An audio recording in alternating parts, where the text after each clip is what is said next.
नमस्कार दोस्तों, स्वागत है आप सभी का हमारे YouTube चैनल तत्काल एजुकेशन पे। दोस्तों उम्मीद करते हैं आप सभी बहुत अच्छे होंगे, आपकी तैयारी भी काफी जबरदस्त तरीके से चल रही होगी। दोस्तों आज हम आप लोगों के लिए रीजनिंग के 15 अति महत्वपूर्ण प्रश्न के बारे में इस वीडियो में बताएंगे, जो कि SSC, railway, group D, NTPC या किसी स्टेट एग्जाम की तैयारी कर रहे हैं। इस टाइप के प्रश्न हमेशा परीक्षाओं में पूछे जाएंगे। दोस्तों ये पार्ट नंबर कौन सा 51 है, पार्ट नंबर 50 नहीं देखें तो आप वीडियो सेक्शन में जाके देख सकते हैं। चलिए दोस्तों पहला प्रश्न देख लेते हैं। दोस्तों पहला प्रश्न है, इसमें देखिए नीचे देखिए श्रृंखला श्रेणी में प्रश्नवाचक चिन्ह के स्थान पर कौन सी संख्या आएगी। देखिए नीचे यहाँ पर आपको एक श्रृंखला दिया है, इन श्रृंखला बताना है कि इस प्रश्नवाचक के चिन्ह पर इन चार ऑप्शन में से कौन सी संख्या यहाँ पर भरा जाएगा। देखिए तो यहाँ पर सबसे पहले ध्यान से देखते हैं श्रृंखला किस प्रकार से चल रहा है। ठीक है, देखिए यहाँ पर आपको 96 से क्या हो रहा है, 77 हो रहा है, 77 से 60 हो रहा है, 60 ले यहाँ पर 47 हो रहा है, 47 ले 36 हो रहा है और 36 ले आपको अगला संख्या ज्ञात करना है। देखिए इन श्रृंखला को ध्यान से देखने के बाद में हमको क्या दिख रहा है, हमको ये दिख रहा है कि देखिए 96 से 77 हो रहा है, यानी 96 में अगर मान लीजिए यहाँ पर कहते हैं 19 को माइनस कर लेंगे तो 77 आ जाएगा, और 77 से क्या लिख रहा है, 60 लिख रहा है, तो 77 में अगर 17 को माइनस करेंगे तो यहाँ पर आपको 60 आ जाएगा, और 60 लेके लिख रहे हैं 47 लिख रहे हैं, तो 60 में अगर 13 को माइनस करते हैं यहाँ पर कितना आ जाएगा, 47 आ जाएगा, और 47 लेकर लिख रहे हैं 36 लिख रहे हैं, तो 47 में अगर यहाँ पर माइनस 11 को करते हैं तो कितना आ जाएगा, ये 36 आ गया। तो 36 में यहाँ पर माइनस कितना करेंगे कि ये आपको अगला संख्या ज्ञात होगा। देखिए तो यहाँ पर आपको 19 से 17 13 11, तो यहाँ पर आपको 7 को रखेंगे। ठीक है ना, क्योंकि देखिए यहाँ पर 19 से 17 तो यहाँ पर 2 कर दिया है। ठीक ना, फिर यहाँ पर आपको 4 3 7 4 कर दिया है, फिर यहाँ पर आपको क्या गया और 13 2 कर दिया, फिर आपकी बार 4 करेंगे, यानी 1 2 कर रहा है फिर 4 कर रहा है। ठीक ना, तो यहाँ पर आपको क्या करते हैं और 7 यहाँ पर 4 को माइनस करते हैं। ठीक है, तो यहाँ पर आपको कितना आ जाएगा, तो यहाँ पर 7 को माइनस करेंगे तो ये 29 आ जाएगा। कितना गया यहाँ पर आपको 29 आ जाएगा। अगर यहाँ पर 36 में क्या करेंगे माइनस 7 को करेंगे तो 29 आ जाएगा। तो इस प्रश्नार्थक चिन्ह पर कौन सी संख्या भरा जाएगा, 29 हो जाएगा। तो 29 को देखते हैं किस ऑप्शन में दिख रही है, तो ऑप्शन नंबर यहाँ पर आपको सी में दिख रहा है, यानी ऑप्शन नंबर सी आपका सही हो जाएगा। दोस्तों मैं उम्मीद करता हूँ इस प्रश्न को भी आप अच्छे तरह से समझ पाओगे। नेक्स्ट प्रश्न देख लेते हैं। दोस्तों दूसरा प्रश्न है, इसमें देखिए नीचे दिए गए विकल्पों में से संबंधित संख्या को चुनिए। देखिए नीचे यहाँ पर आपको एक संबंधित संख्या दिया है, यानी 160 जो है आपको 4 से समेत है। ठीक उसी प्रकार से बताना है कि 360 जो है इस प्रश्नार्थक के चिन्ह पर इन चार ऑप्शन में से किसे समेत होगा। देखिए यहाँ पर सबसे पहले प्रश्न को समझते इसमें बोलकर है। ठीक है ना, देखिए यहाँ पर क्या बोल रहा है, इस तरह के सवाल में क्या होता है, ये तो आपको छोटी संख्या की तरफ से बड़ी संख्या ज्ञात होगा। ठीक है, जैसे देखिए यहाँ पर आपको 4 दिख रहा है, 4 को क्या करेंगे कि 160 आ जाएगा। उसी प्रकार से यहाँ पर प्रश्नार्थक चिन्ह पर कौन सी संख्या रखिए जो 360 से आपको समेत हो जाएगा। देखिए तो यहाँ पर आपको 4 दिख रहा है, क्योंकि 4 छोटी संख्या है, छोटी संख्या को क्या करेंगे कि बड़ी संख्या की तरफ ज्ञात होगा। ठीक है ना, आप देखिए तो 4 को क्या करते हैं यहाँ पर आपको, यहाँ पर आपको ये 160 आ जाएगा। देखिए यहाँ पर 4 दिख रहा है, अगर मान लीजिए 4 में क्या करते हैं 4 से गुना कर लेते हैं तो 4 को 16 हो गया। ठीक है ना, 16 में क्या करते हैं 10 ले 16 में यहाँ पर 10 ले गुना करते हैं तो कितना आ जाएगा 160 आ गया। ठीक ना, उसी प्रकार से यहाँ पर आपको कौन सा संख्या को रखते हैं, देखिए जिसमें यहाँ पर आपको देखिए अगर मान लीजिए ए में क्या दिख रहा है 6 दिख रहा है, 6 में क्या करते हैं 6 से गुना करते हैं, 6 से 36, 36 में देखिए 10 ले गुना कर देंगे ना, यहाँ पर कितना आ जाएगा 360 आ जाएगा। यानी इसका मतलब कि क्या दिख रहा है, यहाँ पर आपको 6 हो जाएगा। देखिए इस प्रश्नार्थक चिन्ह पर कौन सी संख्या भरा जाएगा, 6 हो गया। 6 को देखते हैं किस ऑप्शन दिख रही है, तो ऑप्शन नंबर यहाँ पर आपको ए में दिख रहा है, यानी ऑप्शन नंबर ए आपका सही हो जाएगा। दोस्तों मैं उम्मीद करता हूँ इस प्रश्न को भी आप अच्छी तरह से समझ पाओगे। नेक्स्ट प्रश्न देख लेते हैं। दोस्तों तीसरा प्रश्न है, इसमें देखिए नीचे दी गई आकृति में कितने वर्ग है। देखिए यहाँ पर आपको एक आकृति दिया है, इन आकृति में बताना कितने वर्गों की संख्या दिख रही है। देखिए यहाँ पर क्या करिएगा, वीडियो को रोककर खुद अपने आप से बनाने की कोशिश करिएगा, और 15 प्रश्न में से अपने कितने प्रश्न सही किए हैं वीडियो को लास्ट में कमेंट में जरूर बताइएगा। और इस चैनल पर पहली बार आए तो चैनल को सब्सक्राइब कर बेल आइकन घंटी को प्रेस जरूर कर लीजिए, क्योंकि सबसे पहले इस तरह क्लास आपको मिलता रहे। देखिए यहाँ पर सबसे पहले ध्यान से देखते हैं इस आकृति में ना कितने वर्गों की संख्या दिख रही है। ठीक ना, देखिए यहाँ पर आपको ए दिख रहा है तो 1 हो गया, इसमें दिख रहा है 2 हो गया, इसमें ये दिख रहा है 3 हो गया, 3 को इधर दिख रहा है। ठीक ना, 3 के बाद अगर इसमें 4 दिख रहा है, ये 5 दिख रहा है। ठीक है, अगर इसको रखेंगे पूरे कितना गया 6 हो गया। ठीक है ना, 6 हो गया और 6 हो गया। अगर इसको रखेंगे तो 7 आ गया, इसको रखते हैं तो 8 आ गया। ठीक है ना, और इसमें कहीं दिख रहा है, हाँ ई वाला को दिखेगा ना, ये बड़ा वाला दिखेगा। 8 है कितना आ गया 9 आ गया, कितना आ गया ये 9 आ गया। ठीक है। तो यहाँ पर आपको कितना दिख रहा है, 9 दिख रहा है, और इसमें दिख रहा है नहीं दिख रहा है, यानी इसमें कितने वर्गों की संख्या दिख रही है, तो 9 को दिख रहा है। तो 9 को देखते हैं किस ऑप्शन दिख रही है, तो ऑप्शन नंबर यहाँ पर आपको बी में दिख रहा है, यानी ऑप्शन नंबर बी आपका सही हो जाएगा। दोस्तों मैं उम्मीद करता हूँ इस प्रश्न को भी आप अच्छी तरह से समझ पाओगे। नेक्स्ट प्रश्न देख लेते हैं। दोस्तों 4 नंबर प्रश्न है, इसमें देखिए एक निश्चित कूट भाषा में देखिए कैन वी प्ले को यहाँ पर AETCNX के रूप में कूटबद्ध किया जाता है, और प्ले इन स्कूल को यहाँ पर TCMNEF के रूप में कूटबद्ध किया जाता है। उस कूट भाषा में बताना कि प्ले को किस प्रकार से कूटबद्ध किया गया है। देखिए यहाँ पर सबसे पहले प्रश्न को समझते इसमें बोल कर, ठीक है ना। देखिए यहाँ पर क्या बोल रहा है, ये बोल रहा है कि एक निश्चित कूट भाषा दिया है, जैसे यहाँ पर एक निश्चित कूट भाषा में देखिए कैन वी प्ले, ठीक है ना। इसको देखिए यहाँ पर क्या लिख रहा है, AE और TC, ठीक है ना, फिर यहाँ पर NX के रूप में कूटबद्ध किया जाता है। उसी कूट भाषा में बताना क्या कि प्ले इन स्कूल को देखिए TCMNEF के रूप में कूटबद्ध किया जाता है। तो उस भाषा में बताना कि प्ले को कैसे लिखा जाएगा, ठीक है। देखिए तो सबसे पहले यहाँ पर लिखते हैं, एक कैन दिख रहा है, ठीक है ना, कैन वी, ठीक है, कैन वी प्ले, प्ले, ठीक है, PLAY प्ले, इनको क्या लिख रहा है, देखिए AR लिख रहा है, ठीक है ना, और TC लिख रहा है, यहाँ पर TC लिख रखते हैं, ठीक है, और NX रखते हैं, ठीक है ना। उसी कूट भाषा में देखिए यहाँ पर भी लिख रहा है, यानी प्ले इन स्कूल को तो PLAY प्ले इन, ठीक है, और स्कूल का लिख रहा है, यानी स्कूल, देखिए यहाँ पर स्कूल हो जाएगा ना, यहाँ पर एच हो गया, ठीक है, इसी एच हो गया और स्कूल हो गया, ठीक है ना। इनको भी क्या लिख रहा है, और देखिए यहाँ पर लिख रहा है कि TC, ठीक है, TC और MN हो गया और EF हो गया। उसी प्रकार से बताना कि प्ले को कैसे लिखा जाए, देखिए प्ले को कैसे लिखा जाएगा। यहाँ पर ध्यान से देखिए, इस तरह के सवाल में क्या होता है, ये आपको अक्षर दिख रहा है, इसको में आपको कॉमन मिलेंगे, ये अक्षर दिख रहा है, इसमें भी आपको एक कॉमन मिलेंगे। देखिए दोनों में जो आपको कॉमन मिलेगा ना, वही आपको आंसर होगा। जैसे यहाँ पर दोनों में क्या करते हैं, कॉमन को मिलाते हैं। देखिए यहाँ पर आपको कॉमन क्या दिख रहा है, तो इसमें आपको प्ले दिख रहा है, इसमें भी क्या दिख रहा है, प्ले दिख रहा है, ठीक ना, इसमें भी प्ले दिख रहा है, इसमें भी प्ले दिख रहा है। आप क्या करते हैं, इसमें आपको कॉमन मिलाते हैं। देखिए इसमें आपको TC दिख रहा है, इस TC, और इसमें भी आपको TC दिख रहा है। दोनों में आपको क्या दिख रहा है, TC दिख रहा है, यानी दोनों में कौन हो गया, तो प्ले को क्या लिखा जाएगा, प्ले को यहाँ पर आपको TC लिखा जाएगा। तो TC हो गया, यानी T और C हो गया, तो प्ले को कूट भाषा क्या हो जाएगा, TC हो गया। तो TC को देखते हैं किस ऑप्शन दिख रही है, तो ऑप्शन नंबर यहाँ पर आपको किस में दिख रहा है, तो D में दिख रहा है, यानी ऑप्शन नंबर D आपका सही हो जाएगा। दोस्तों मैं उम्मीद करता हूँ इस प्रश्न को भी आप अच्छी तरह से समझ पाओगे। नेक्स्ट प्रश्न देख लेते हैं। दोस्तों 5 नंबर प्रश्न है, इसमें देखिए एक ऊर्ध्वाधर यानी दर्पण को दिए गए अक्षर समूह के दाईं ओर रखे जाने पर अक्षर समूह के सही दर्पण प्रतिबिंब का चयन करें। देखिए यहाँ पर आपको प्रश्न समझिए पहले बोलकर, ठीक है ना। देखिए यहाँ पर क्या बोल रहे हैं, ये बोल रहा है ना कि एक ऊर्ध्वाधर, ठीक है ना, दर्पण को दिए गए अक्षर समूह के दाईं ओर आने वाले अक्षर पर समूह के दर्पण प्रतिबिंब का चयन करें। यानी से कहने का मतलब है कि नीचे देखिए यहाँ पर आपको एक अक्षर दिए, इन अक्षर के दाहिने तरफ से हम जब दर्पण रखेंगे ना, ये दर्पण में कैसे दिखेगा आपको इसी को बताना है। तो सबसे पहले ध्यान से देखते हैं ना, इस यहाँ पर आपको एक आकृति है, इन आकृति को हम दर्पण में रखते हैं। देखिए ये दर्पण रख दिए, अब इस आकृति को हम जब दर्पण में देखेंगे तो कैसे दिखेगा। देखिए यहाँ पर आपको P आ गया, फिर इसको हम B देख देते हैं, और फिर यहाँ पर आपको G दिखेगा, ठीक है ना, ऐसे दिखेगा। फिर यहाँ पर F आ गया, और ठीक है, फिर यहाँ पर आपको H आ जाएगा और R दिख रहा है। देखिए ये आपको क्या है, वास्तविक आकृति है। जब इस आकृति को हम जब यहाँ पर दर्पण में देखेंगे इस तरह से दिखेगा। इस तरह की जो आकृति है ना, वो देखते हैं किस ऑप्शन में दिख रही है, ठीक है ना। इस तरह का आकृति है वो किस ऑप्शन में दिख रही है, तो देखिए इस तरह का आकृति किस में दिख रहा है, P B G। देखिए G आपको ऊपर चल गया, इसका मतलब कि ये नहीं हो रहा है क्योंकि वाटर इमेज बना रहा है, ठीक ना। आगे देखते हैं, इसमें देख रहे हैं B हाँ यहाँ पर ठीक है P, लेकिन यहाँ पर भी गलती हो गया, पहले P दे दिया, ठीक है, यहाँ पर नहीं है। P B G F F R G हो गया, F है H, देखिए H आपको सीधा लिख दिया है, ठीक है ना, इसमें भी नहीं होगा, ठीक है। और D में देखते हैं तो P B, ठीक है, G F H R, हाँ इसमें दिख रहा है, यानी D में दिख रहा है। देखिए ये आपको वास्तविक आकृति है। इस आकृति को जब हम इस दर्पण में देखेंगे तो यहाँ पर आपको इस तरह का आकृति बनेगा। इस तरह का जो आकृति है ना, ऑप्शन नंबर D में दिख रहा है, यानी ऑप्शन नंबर D आपका सही हो जाएगा। दोस्तों मैं उम्मीद करता हूँ इस प्रश्न को भी आप अच्छी तरह से समझ पाओगे। नेक्स्ट प्रश्न देख लेते हैं। दोस्तों 6 नंबर प्रश्न है, इसमें देखिए नीचे दिए गए विकल्पों में से संबंधित शब्द को चुनिए।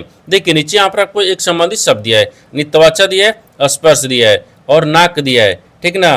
यहाँ पर आपको क्या दिख रहा है, देखिए जिस प्रकार से यहाँ पर आपको क्या दिख रहा है, स्पर्श जो है ना आपको देखिए त्वचा जो है स्पर्श से समित है, ठीक है ना। उसी प्रकार से बताना है कि नाक जो है इस प्रश्नार्थक के चिन्ह पर इन चार ऑप्शन में से किसे समित होगा। देखिए यहाँ पर सबसे पहले प्रश्न को समझते हैं इसमें बोलकर, ठीक है ना।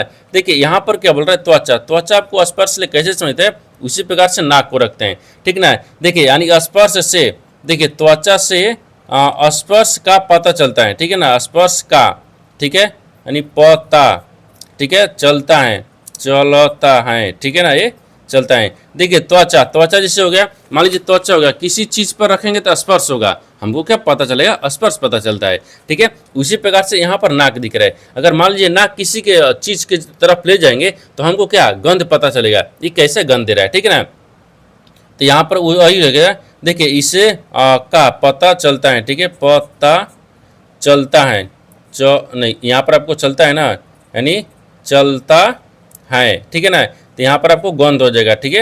ये क्या दिख रहा है, गंध दिख रहा है। जैसे देखिए यहाँ पर ध्यान से देखिए, ये आपको क्या दिख रहा है, त्वचा हो गया, मान लीजिए त्वचा स्पर्श ले समित है, उसी प्रकार से नाक जो है ना आपको गंध ले समित होगा। तो गंध को देखते हैं किस ऑप्शन में दिख रहे हैं, तो ऑप्शन नंबर यहाँ पर आपको सी में दिख रहा है, यानी ऑप्शन नंबर सी आपका सही हो जाएगा।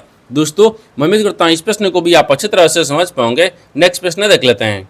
दोस्तों 7वां प्रश्न है, इसमें देखिए उस सेट का चयन कीजिए जिसमें संख्याएं उसी प्रकार से संबंधित है जैसे कि निम्नलिखित सेटों की संख्याएं संबंधित है। देखिए यहाँ पर सबसे पहले प्रश्न को समझिए, इसमें बोलकर, ठीक है ना। देखिए यहाँ पर क्या बोल रहा है कि दो आपको सेट दिया है, ये दोनों सेट आपको जिस प्रकार से आपस में संबंधित है उसी प्रकार से बताना है कि इन चार ऑप्शन में से कौन सा एक सेट है ना इन दोनों के जैसा आपको संबंधित दिख रही है, ठीक ना। देखिए तो यहाँ पर सबसे पहले प्रश्न को समझते हैं, इसमें बोलकर, ठीक है ना। देखिए यहाँ पर क्या बोल रहा है, और देखिए ये आपको क्या लिख रहा है, 429 लिख रहा है, ठीक है। 400 क्या लिख रहा है, 29 लिख रहा है, ठीक है ना। ये 429 लिख हो रहा है, ये 514 हो रहा है, ठीक है, 514 हो रहा है यहाँ तक, ठीक है।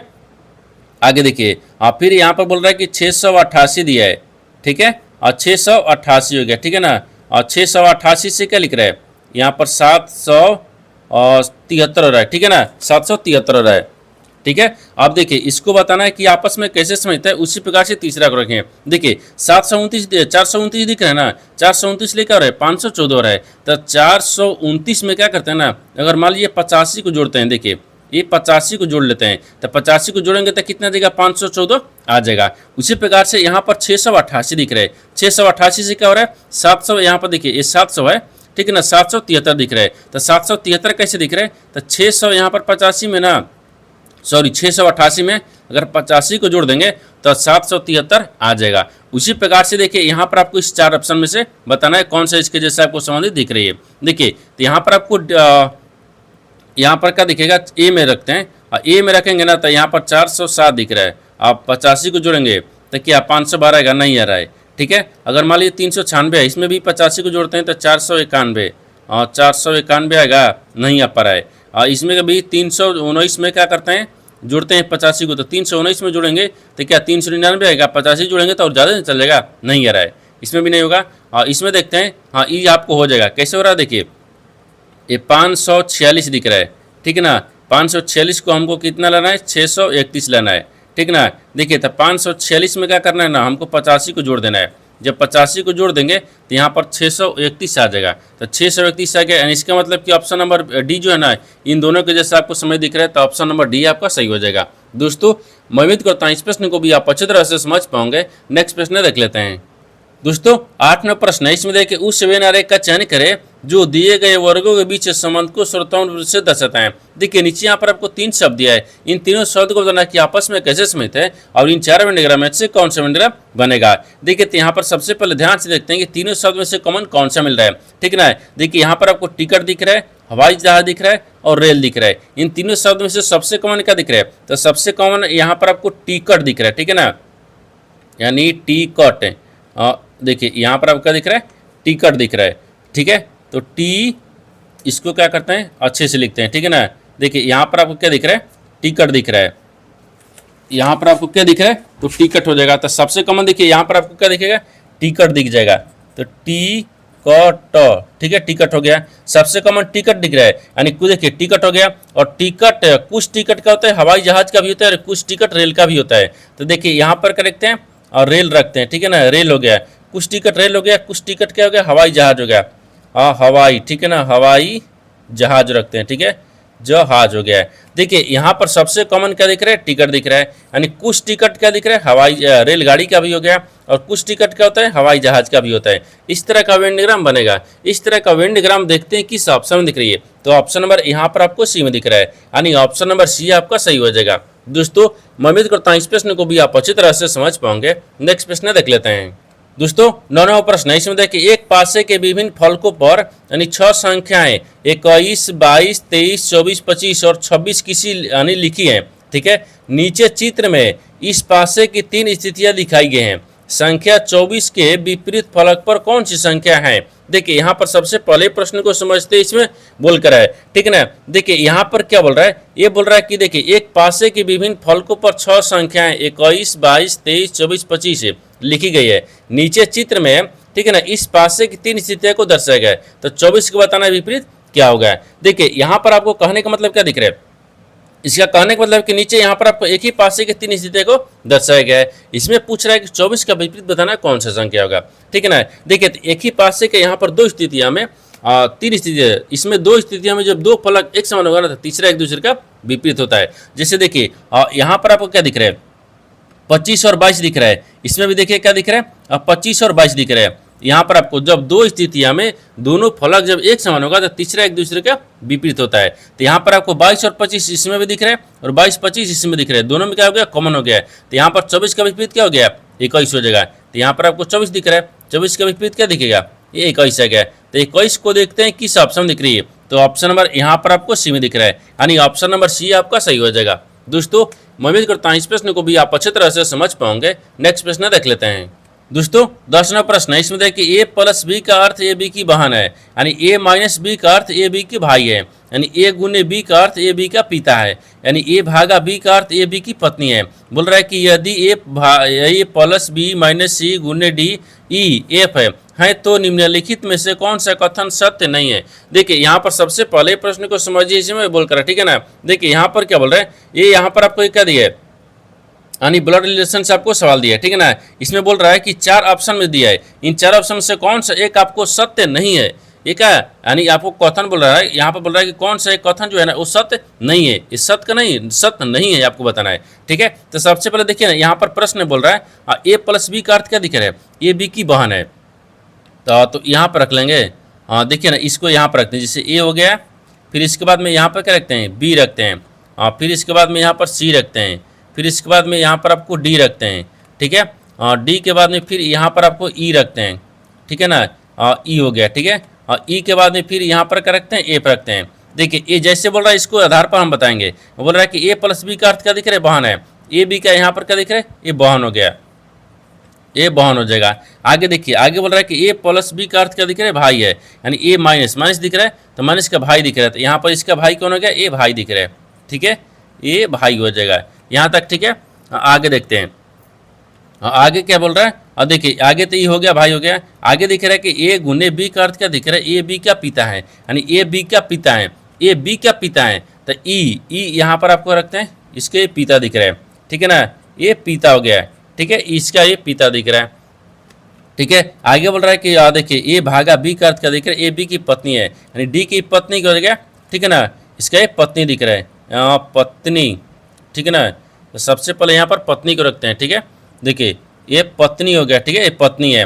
आगे देखिए, आगे बोल रहा है फिर ई एफ है, तो बताना क्या है, ई एफ का यहाँ पर भाई है ना, तो यहाँ पर फिर दिख रहा है, देखिए इस माइनस का चिन्ह दिख रहा है, माइनस के चिन्ह में क्या दिख रहा है, इसका ये भाई दिख रहा है, तो यहाँ पर भी आपको ये भाई रखेंगे, ठीक है, ये भाई दिख रहा है। यहाँ पर आपको बताना क्या है, ये बताना है कि देखिए इन 4 ऑप्शन से कौन सा जो कथन है ना वो सत्य नहीं है, ये सत्य नहीं है। तो सत्य नहीं है तो क्या देखते हैं, इसमें देखिए, इसमें क्या बोल रहा है, इसमें सत्य नहीं होना चाहिए। बोल रहा है कि सी है ना, सी एफ की माता है, जो सी है ना, सी एफ की माता है, सी जो है वो एफ की माता है, क्योंकि देखिए इसका ये पिता दिख रहा है, इसका ये पत्नी है, इसका ये भाई है, तो माता है, ये तो सत्य हो गया, इसका मतलब ये नहीं होगा, हमको सत्य नहीं होना चाहिए।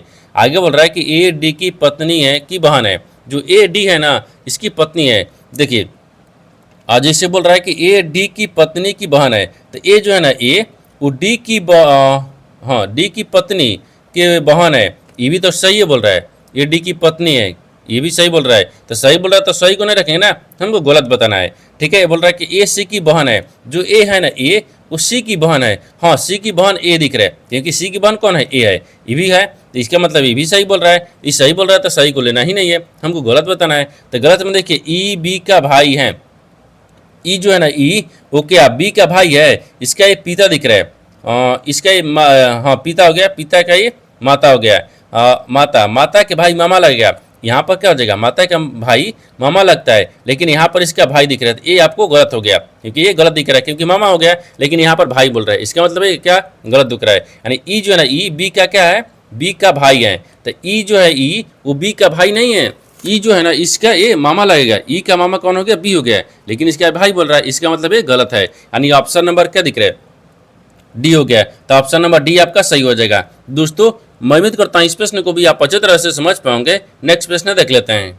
दोस्तों 11वां प्रश्न है, इसमें देखिए निम्नलिखित समीकरण में यदि भागा और माइनस को आपस में बदल दिया जाए तथा गुना और प्लस को आपस में बदल दिया जाए तो यहाँ पर प्रश्नवाचक चिन्ह का स्थान पर क्या आएगा, आपको इसी को बताना है। देखिए तो यहाँ पर सबसे पहले प्रश्न को समझते हैं, इसमें बोल कर आए। ठीक है ना, यहाँ पर क्या बोल रहा है कि एक समीकरण दिया है, इन समीकरणों को सही बनाने के लिए ये दो चिन्ह को आपस में बदलना होगा। बदलने के बाद में समीकरणों को सही बनाएंगे। ठीक है ना, देखिए तो सबसे पहले क्या करते हैं, चिन्ह को बदलते हैं। ये बोल रहा है कि भागा और माइनस को आपस में बदल दिया जाए। यानी भागा की जगह पर क्या रखते हैं, माइनस को, माइनस की जगह पर क्या रखते हैं, भागा को रखते हैं। आगे बोल रहा है कि गुना और प्लस को आपस में बदल दिया जाए। यानी गुना की जगह पर प्लस को रखेंगे और प्लस की जगह पर गुना रखते हैं। ठीक है, आगे देखिए अब क्या करिए, समीकरणों को सोल्व करें, क्योंकि चिन्ह तो बदल दिए। ठीक है ना, देखिए यहाँ पर आपको 4 आ गया, फिर गुने 9 आ गया और फिर प्लस में 48 आ गया। ठीक है ना, फिर यहाँ पर भागा दिख रहे हैं 6 दिख रहे हैं, फिर माइनस 7 दिख रहा है और फिर यहाँ पर प्रश्नवाचक चिन्ह दिया। यानी देखिए सबसे पहले क्या करते हैं, भाग का प्रक्रिया करते हैं। तो 8 6 48 हो गया, 8 मरत में कट गया, 9 चौक 36 आ गया, इसको 36 रखेंगे, फिर प्लस 8 रखेंगे, फिर माइनस 7 रखेंगे। ठीक है ना, अब इसको क्या करेंगे, एक बार जोड़ेंगे। जब इसको जोड़ेंगे तो कितना गया, 6 4 यानी 44 आ गया। देखिए यहाँ पर रखते हैं, ये कितना गया 44, 44 में से यहाँ पर 7 को माइनस कर लेंगे तो कितना बचेगा, ये 37 बचेगा। कितना गया, 37 आ गया। यानी इस प्रश्नवाचक चिन्ह पर कौन सा संख्या बचेगा, 37 हो गया। तो 37 को देखते हैं किस ऑप्शन दिख रही है, तो ऑप्शन नंबर यहाँ पर आपको ए में दिख रहा है, यानी ऑप्शन नंबर ए आपका सही हो जाएगा। दोस्तों मैं उम्मीद करता हूँ इस प्रश्न को भी आप अच्छी तरह से समझ पाओगे। नेक्स्ट प्रश्न देख लेते हैं। दोस्तों 12वां प्रश्न है, इसमें देखिए कथनों को पढ़े और दिए गए विकल्प में से निष्कर्ष को चुने। देखिए नीचे यहाँ पर आपको एक कथन दिया है और निष्कर्ष दिया है। कथन के आधार पर डायग्राम को बनाते हैं और निष्कर्ष के आधार पर प्रश्न को सोल्व करते हैं। तो यहाँ पर सबसे पहले ध्यान से देखते हैं, कथन बोलकर आए, इसके आधार पर डायग्राम को बनाते हैं। देखिए कथन बोल रहा है कि सभी जोकर किताबें हैं। सभी जो जोकर है ना वो किताबें हैं। तो मान लीजिए जोकर, ठीक है, सभी जो जोकर क्या दिख रहे हैं, वो किताबें हैं। तो यहाँ पर किताब रखते हैं। ठीक है ना, किताब, सभी जोकर क्या है, किताब है। आगे बोल रहा है कि कुछ किताबें भारी हैं, तो कुछ जो किताबें हैं ना वो भारी है। ठीक है, भारी है। आगे बोल रहा है कि कुछ भारी ट्रक है, लेकिन कुछ जो भारी भी है ना वो ट्रक दिख रहा है। ठीक है ना, ये ट्रक है। ठीक है, ये तो कथन बोल रहा है, कथन के आधार पर डायग्राम को बना दिए, लेकिन निष्कर्ष क्या बोल रहा है, इसके आधार पर ही प्रश्न को सोल्व करेंगे। देखिए तो निष्कर्ष क्या दिल रहा है, निष्कर्ष पहला बोल रहा है कुछ किताबें जोकर हैं। तो कुछ जो किताब है ना, देखिए एक कुछ किताब क्या दिख रहा है, जोकर दिख रहा है। तो सभी यानी किताबें के अंदर में जोकर दिख रहा है, यानी सभी के अंदर ही कुछ आता है, इसका मतलब है सही बोल रहा है। ठीक ना, दूसरा देखिए, दूसरा बोल रहा है कि सभी किताबें भारी है। सभी जो किताब है वो भारी दिख रहा है, सभी किताब भारी नहीं है, कुछ किताब भारी है। ये बोल रहा है कि सभी है, तो इसका मतलब है गलत बोल रहा है। ठीक है ना, अब देखिए तीसरा, तीसरा बोल रहा है कि कुछ ट्रक भारी है। हाँ, कुछ जो यहाँ पर ट्रक है ना, देखिए एक कुछ ट्रक का दिख रहा है, भारी दिख रहा है, कुछ ट्रक का है भारी है, ये सही बोल रहा है। यहाँ पर क्या दिख रहा है, यानी यहाँ पर 1 और तीसरा आपको सही बोल रहा है। तो देखते हैं किस ऑप्शन दिख रहे हैं, तो 1 और तीसरा ऑप्शन नंबर बी में दिख रहा है, यानी केवल निष्कर्ष 1 और तीसरा में ना, ये दूसरा में दिख रहा है, यानी ऑप्शन नंबर ए में दिख रहा है, यानी केवल निष्कर्ष 1 और तीसरा अनुसरण करते हैं, यानी ऑप्शन नंबर ए आपका सही हो जाएगा। दोस्तों मैं उम्मीद करता हूँ इस प्रश्न को भी आप अच्छी तरह से समझ पाओगे। नेक्स्ट प्रश्न देख लेते हैं। दोस्तों 13वां प्रश्न है, इसमें कि एक वस्तु का अंकित मूल्य यानी 180 था और इसे 15% की छूट पर यानी बेचा गया। ठीक ना, तो बताना है कि आर एस यानी छूट ज्ञात करे। क्या ज्ञात करना है, छूट ज्ञात करना है। देखिए तो सबसे पहले यहाँ पर ध्यान से देखिए प्रश्न को बोल कर है। ठीक है ना, देखिए प्रश्न क्या बोल रहा है कि एक वस्तु का अंकित मूल्य कितना, 180 था, 180 रुपये अंकित मूल्य है। बोल रहा है कि इसे 15% की छूट पर बेचा गया है, ताकि छूट ज्ञात करना है, छूट कितना था। तो सबसे पहले क्या करते हैं, छूट को निकालते हैं। देखिए छूट है, छूट है, ठीक है ना, तो छूट है, तो छूट बराबर क्या होता है, अंकित मूल्य, ठीक है ना, यानी अंकित, ठीक है, अंकित यहाँ पर मूल हो गया, ये अंकित मूल हो जाएगा, फिर गुने क्या दिख रहा है, और छूट हो जाएगा, ठीक है ना, छूट परसेंटेज दिख रहा है, और फिर बाटा में क्या होगा 100%, ठीक है। अब इसी को क्या करना है, फॉर्मूला बैठा देना है। देखिए अंकित मूल्य कितना है, तो 180 है, और छूट कितना दिख रहा है 15%, और बाटा में कितना दिख रहा है 100 दिख रहा है, एक जीरो से एक जीरो काट दिए, ठीक है ना, हाँ एक जीरो से एक जीरो काट दिए, आगे किस में दिख रहा है, हाँ तो 5 दूनी के 10 और 9 दूनी के 18, हाँ ऐसे भी हो जाएगा, 9 दूनी के 18, 5 दूनी के 10, ठीक है, अब 5 तिया 15, ठीक है ना, तो कितना गया, 9 तिया 27 आ गया, कितना गया 27 रुपया आ गया। तो आपसे वही बोला कि छूट ज्ञात कीजिए, तो छूट कितना गया 27 रुपया, तो 27 रुपया को देखते हैं किस ऑप्शन दिख रही है, तो ऑप्शन नंबर यहाँ पर आपको सी में दिख रहा है, यानी ऑप्शन नंबर सी आपका सही हो जाएगा। दोस्तों मैं उम्मीद करता हूँ इस प्रश्न को भी आप अच्छी तरह से समझ पाओगे। नेक्स्ट प्रश्न देख लेते हैं। दोस्तों 14वां प्रश्न है, इसमें देखिए एक टीवी सेट का अंकित मूल्य यानी 18,500 है, यदि यानी डीलर, ठीक है ना, डीलर 20% और 5% की 2 क्रमिक छूटें देता है, तो यहाँ पर टीवी कितने में उपलब्ध हैं। देखिए यहाँ पर सबसे पहले प्रश्न को समझिए, इसमें बोलकर, ठीक है ना, देखिए यहाँ पर क्या बोल रहा है, एक बोल रहा है ना कि एक टीवी का अंकित मूल्य जो है ना वो 18,500 है, ये बोल रहा है कि जो दो डीलर है ना, डीलर वो यहाँ पर 20% और 5% की 2 क्रमिक छूट दे देता है। जब छूट देता है तो टीवी आखिर कितने में उपलब्ध है आपको इसी को बताना है, ठीक है ना। देखिए तो सबसे पहले यहाँ पर करेंगे क्या ना, तो टोटल कितना दिख रहा है 18,500 दिख रहा है, ठीक है 18,500, और ठीक है इसमें 2 क्रमिक छूट देता है, तो 2 क्रमिक छूट देगा तो कितना दे रहा है, एक 20%, तो 20% दे रहा है, तो यहाँ पर आपको 80/100 बचेगा, ठीक ना। अब आगे देखते हैं, और दूसरा में क्या दिख रहा है 5% छूट दे रहा है, ठीक है, जब 5% छूट दे रहा है तो इसमें क्या हो जाएगा, ये 95 आ गया, 95/100 आ गया, ठीक है, और इतना तक, ठीक है ना। अब आगे देखिए, अब इसको सोल्व करेंगे तो 2 जीरो से 2 जीरो काट देंगे, अगर 1 जीरो से मान लीजिए 1 जीरो काटेंगे तो इसको क्या रखना है 19,595, हाँ इसको देखिए ना 19,595, 19 मरत में 19,595, यहाँ पर 5 दूनी के 10, तो यहाँ पर आपको 2 हो जाएगा, ठीक है। अगर इसको रखते हैं ना तो इसको क्या करेंगे, काटेंगे, इसको कितने में काटेंगे या गुना कर लें, हाँ देखिए इसको काट लेते हैं, तो 4 मरत में कट गया, 2 को 4 मरत में काट लिए तो कितना बचा, ठीक है ना। देखिए यहाँ पर आपको 185 आ गया, और फिर गुने 4 आ गया, फिर गुने 19 आ गया, इनको सबको आपस में गुना करने के बाद में ना इस सबको गुना करेंगे तो कितना आ गया 14,060 रुपया, 14,000 यानी 60 रुपया, ठीक है ना, 14,060 रुपया। तो आपसे वही बोला है कि यहाँ पर टीवी का जो, तो टीवी का कितने में उपलब्ध है, तो टीवी यहाँ पर 14,060 रुपये में उपलब्ध है, तो 14,060 को देखते हैं किस ऑप्शन में दिख रहा है, तो ऑप्शन नंबर यहाँ पर आपको डी में दिख रहा है, यानी ऑप्शन नंबर डी आपका सही हो जाएगा। दोस्तों मैं उम्मीद करता हूँ इस प्रश्न को भी आप अच्छी तरह से समझ पाओगे। नेक्स्ट प्रश्न देख लेते हैं। दोस्तों 15 प्रश्न है, इसमें देखिए 8% प्रति वर्ष साधारण ब्याज की दर पर कितने वर्षों में, ठीक है ना, 7200 की राशि 7928 हो जाएगी। देखिए यहाँ पर सबसे पहले प्रश्न को समझते हैं, इसमें बोलकर, ठीक है ना। देखिए यहाँ पर बोल रहा है कि 8% यानी 8% प्रति वर्ष की साधारण ब्याज की दर से यानी कितने वर्षों में, बोल रहा है कि 7200 रुपये जो है ना वो 8928 रुपया हो जाएगा, कितने वर्षों में 7200 रुपये वो 8900 हो जाएगी। इसके पहले क्या करेंगे, एसआई को निकालते हैं, ठीक है, यानी एसआई को साधारण ब्याज, और एसआई बराबर क्या होता है पी गुने आर गुने टी होता है, ठीक है, और बाटा में 100 को रखते हैं। तो देखिए यहाँ पर आपको क्या दिख रहा है 85%, ठीक है ना, ये तो इतना फार्मूला होता है, ठीक है। लेकिन हमसे क्या पूछा है, हमसे पूछा है कि कितने वर्षों में, तो कितने वर्षों में, तो इसका मतलब कि टी पूछा है, इसका मतलब क्या पूछा है, टी पूछा है, ठीक है। तो टी पूछा है तो टी के लिए क्या करते हैं, देखिए एस आई हो गया, फिर गुने क्या करते हैं 100 होता है, फिर बाटा में क्या होता है पी और आर और टी होता है, नहीं तो क्या करते हैं ना, सबसे पहले इसको फॉर्मूला ही लिख देते हैं, ठीक है।